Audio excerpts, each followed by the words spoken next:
tale of two cities of a desert morning. Atomic age is born. A scientific thunderbolt gives a preview of its destructive force.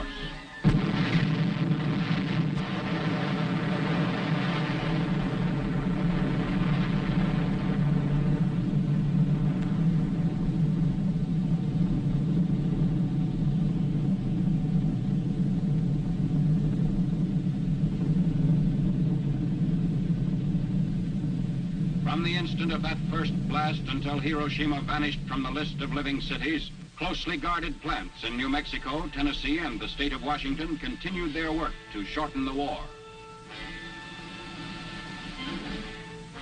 Hiroshima, one of Japan's arsenal cities, was selected as the first to feel the weight of atomic power.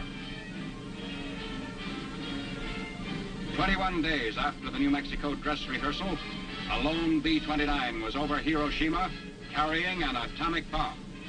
At 8:15 in the morning of August 6, Japanese time, the first atomic bomb hit an enemy target. The bomb was aimed to explode above 0 point, a spot in the city at the junction of the Motoyisu and Ota rivers. The bomb was intentionally set to explode well above the 0 point to dissipate its radioactivity. Here is the pictorial record of the result. At 0 point, directly beneath the explosion, the soldier in the scene is pointing at the spot from which all damage to the surrounding area was measured in terms of distance from the center of the blast.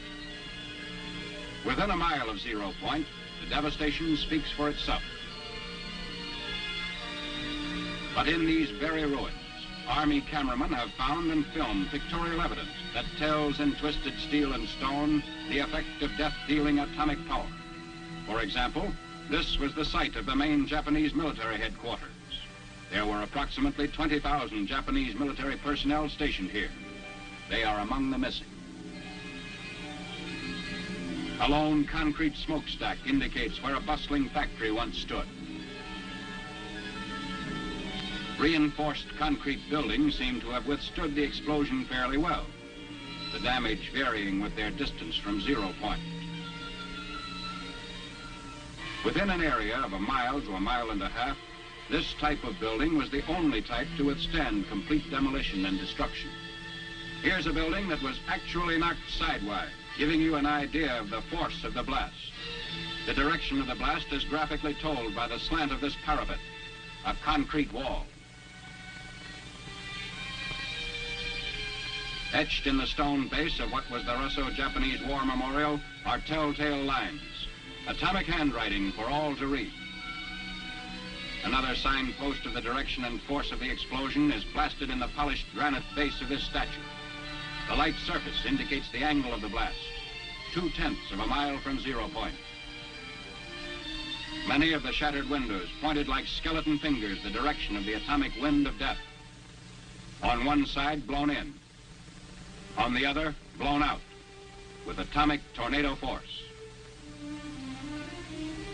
Inside, the flash burns on the chairs give eloquent testimony on the heat of the blast a mile from 0 point, which singed the mohair upholstery like a blowtorch.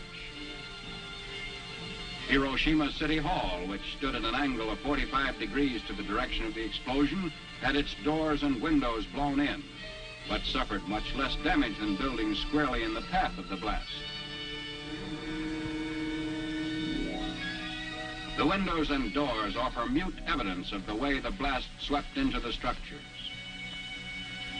The destructive circle within a mile from 0 point had a few notable exceptions, mainly reinforced concrete. On the edge of the area of greatest damage was a landmark, the Red Cross Hospital, which never ceased functioning, although it sustained damage. Today, it dominates the desert of a debris that was Hiroshima. Another notable exception to the general demolition was the Higaski Railroad Station in East Hiroshima, a mile and a half from the center of the blast. This building, however, suffered extensive damage. The twisted steel beams and concrete wall show the effects of the tremendous concussion.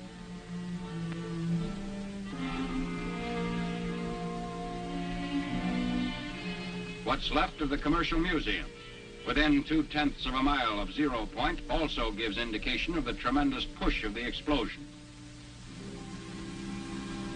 The downward force of the blast turned the roof of the Commercial Museum into a reservoir. Amazingly enough, bridges did not suffer too badly at Hiroshima. This steel rail bridge, 1 mile from 0 point, had the side toward the explosion virtually blasted by flying particles, which removed almost all the paint. But the side away from the explosion did not need a new paint job. Roads in the area fared better than buildings or bridges. Shortly after the fires died down, traffic was resumed. Today, these highways through the ruins are again in use. Beside our military traffic trudge the survivors of vanished Hiroshima, the first city in history to be atom-bombed into oblivion.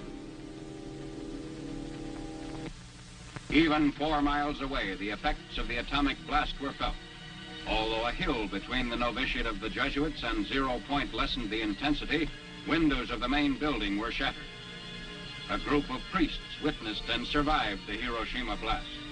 One of them, Father John Zymus, tells what he actually saw, an eyewitness account.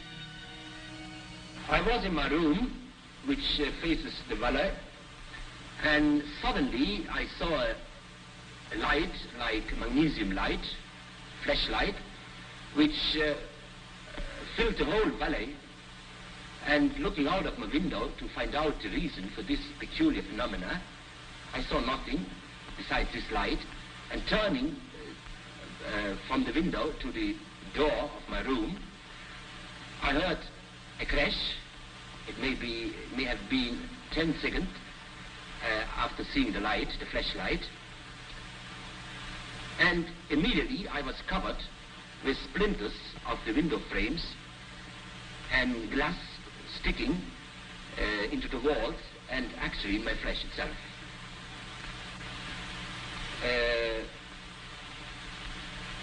After a while, we saw a procession of people coming from the outskirts of the city up the valley. Many of them, most of them, were wounded, especially the parts of the body which were not covered by clothes, like hands, feet, back. All of us who lived through this experience at the spot estimate the numbers of deaths at least as 100,000. What is your opinion as to the story that the ruins of the city emitted deadly rays? Well, I think that it's just a rumor. Because I myself and others of us have worked in the city itself immediately after the explosion for several hours, and we felt no ill effect at all. After Hiroshima, Tokyo wondered when the next atom bomb would fall. They did not wonder long because the president delivered an ultimatum: surrender or face complete destruction. The Japanese ignored the ultimatum. It was evident that atomic power to break the enemy must become the tale of 2 cities. Nagasaki was selected to become target city number 2. Exactly 3 days after Hiroshima, a B-29 set out for Nagasaki. Instructions were precise. To the north, Japan's greatest torpedo plant. To the south, steel and arms works were located in the heart of the city. The bomb was aimed midway between the 2 plants to cause greatest possible damage. Because the plants were located in a valley, surrounding hills shielded most residential areas and concentrated the damage on the industrial section. At 10:58 the morning of August 9th, the bomb was exploded above the city, and in the towering mushroom, Japan could read its doom. This was more than a routine bombing. It was the funeral pyre of an aggressor nation. The bomb had been purposely exploded high, so that the greatest part of its radioactive material was dissipated in the stratosphere.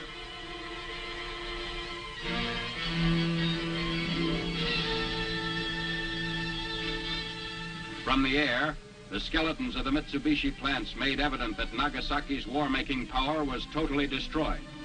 For the valley area of little more than 3 square miles, blast and fire reduced the industrial plants and surrounding buildings to blackened rubble.